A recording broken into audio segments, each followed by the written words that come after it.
Olá, meu irmão. Eu quero te fazer uma pergunta. Como tem sido a sua vida de oração? E quero dar um tema a essa mensagem como sendo a oração como respiração da alma. O apóstolo Paulo, em sua carta primeira aos Tessalonicenses, através de um texto pequenininho, ele nos convoca a orar sem cessar. Mas como deve ser este processo de continuidade? Orar sem cessar. Quando somos aconselhados por Paulo para que oremos sem cessar, no primeiro momento isso pode nos soar um tanto complicado, não é verdade? Mas o apóstolo Paulo não quis dizer, obviamente, que devamos adotar alguma postura especial de oração, como, por exemplo, ficar de cabeças baixas, de olhos cerrados o dia inteiro, ou onde você estiver, tenha que estar de joelhos, de mãos postas para o alto. Paulo não está se referindo a falar sem parar, mas ele se refere a termos uma atitude de consciência da presença de Deus e de render a Ele tudo o que fazemos, o tempo todo.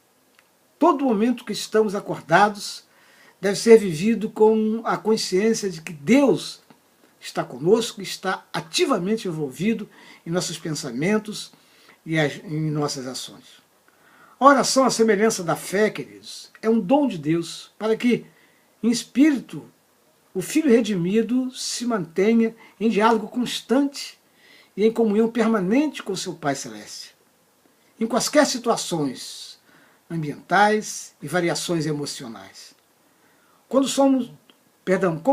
nossos pensamentos se voltam à preocupação, ao medo, ao desencorajamento, à ira, devemos conscientemente e rapidamente tornar todo pensamento em oração e toda oração em ação de graças. Em sua carta aos Filipenses, Paulo nos comanda a não mais sermos ansiosos, mas pelo contrário. Ele diz, não andeis ansiosos em coisa alguma. Em tudo, porém, sejam conhecidas diante de Deus as vossas petições, pela oração e pela súplica, com ações de graças. Ele ensinou aos crentes de Colossos a perseverarem na oração, vigiando com ações de graças.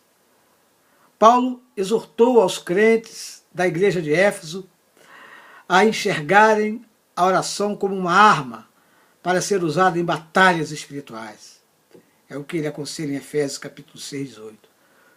E também o famoso pregador do século XIX, que muitos de nós conhecemos, Charles Haddon Spurgeon, ele descreveu a vida de oração de um cristão quando ele disse o seguinte: como os cavaleiros da antiguidade, sempre em batalha, nem sempre em seus cavalos avançando com suas lanças contra o seu adversário para fazê-lo cair do cavalo, mas sempre usando as armas que podiam alcançar.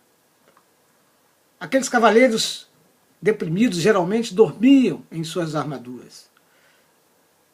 Então, até mesmo quando dormimos, queridos, ainda assim devemos estar de oração para que, se por acaso acordarmos de noite, ainda estaremos com Deus. Durante o percorrer do dia, a nossa oração deve ser a nossa primeira resposta a toda situação atemorizante, a todo pensamento ansioso, a toda tarefa indesejada que Deus comanda. John MacArthur adverte que a falta de oração vai fazer com que nós paremos de depender da graça de Deus e passemos a depender de nós mesmos, ou seja, a acabarmos nos achando autossuficientes.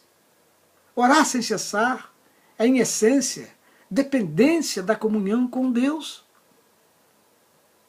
Para os cristãos, oração é como respiração. Você não tem que pensar para respirar, não é verdade? Porque a atmosfera ela exerce pressão nos seus pulmões e o força a respirar. Por isso, é mais difícil prender a respiração do que respirar, não é mesmo? E semelhantemente, quando nascemos de novo e passamos a fazer parte da família de Deus, entramos, né, nessa atmosfera espiritual onde a presença, né, e graça de Deus exerce pressão, né, ou influência nas nossas vidas. A oração é, portanto, a resposta normal a essa pressão que é exercida sobre o nosso pulmão espiritual. Temos todos entrado na atmosfera divina para respirar o ar da oração. Precisamos disso. Só então poderemos sobreviver na escuridão desse mundo tão pecaminoso e tão vil. Infelizmente, queridos, temos vivido um momento em que muitos crentes prendem sua respiração espiritual por muito tempo, achando que breves momentos com Deus são suficientes para sobreviverem.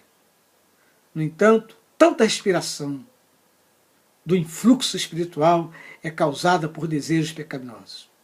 O fato é que todo crente deve estar continuamente na presença de Deus e constantemente, respirando suas verdades para serem completamente funcionais. Porque fazemos parte, irmãos, de uma sociedade livre e próspera. É mais fácil para os cristãos se sentirem seguros ao presumir, né, ao invés de depender da graça de Deus. Muitos cristãos ficam satisfeitos com as bênçãos físicas e têm pouco desejo por bênçãos espirituais. Isso é uma tragédia, isso é triste. Ao se tornarem tão dependentes dos seus recursos próprios, dos seus recursos físicos, eles acabam achando que pouco precisam dos recursos espirituais. Quando programas, métodos e dinheiro produzem resultados impressionantes, há, irmãos, uma inclinação para confundir sucesso humano com bênção divina. Cristãos podem, na verdade, se comportar como humanistas, vivendo como se Deus não fosse necessário. Quantos se comportam dessa maneira? Quando isso acontece, irmãos, desejo ardente por Deus e necessidade de sua ajuda vão estar faltando, assim como o seu poder. Por causa desse grande e comum perigo, é que Paulo encorajou os cristãos a orar em todo o tempo e a perseverar na oração. Oração contínua, persistente e incessante é uma parte fundamental da vida cristã, que tem sua origem na dependência de Deus. A oração, para ser ouvida e respondida por Deus, não requer que o fiel esteja, não requer que o fiel eleja qualquer geografia de consagração. Que eu tenho que orar no monte, ou que eu tenho que orar ali, que eu tenho que orar acolá. Não. Essas geografias para Deus não têm muito sentido. Ou talvez o crente tenha que assumir qualquer posição ortostática, né? Ou mão em supinação, ou mãos postas, ou posições em genuflexão, que é de joelho. Não. Mas basta somente que o cristão apresente a Deus um coração sincero e contrito. O evangelista Mateus, em seu capítulo 6, verso 6, ele nos dá um breve curso na arte de orar de forma agradável a Deus. E assim, irmãos, devemos fazer. Não são necessários sofismas e invencionices para a prática da oração. Se não, veja, Mateus 6, versículo 6, ele diz: mas tu, quando orares, entra no teu quarto e, fechando a porta, ora a teu pai que está em secreto, e teu pai que vê em secreto te recompensará diante dos homens. Então, amados, nem precisa que a oração seja ostentada e anunciada aos quatro ventos, como faziam os fariseus. Aliás, um comportamento severamente criticado e condenado por Jesus, pois as suas vidas desmentiam tudo o que em oração pediam e apresentavam a Deus. A oração, portanto, queridos, deve estar presente de forma sistemática na vida e na história existencial do cristão. E também da comunidade.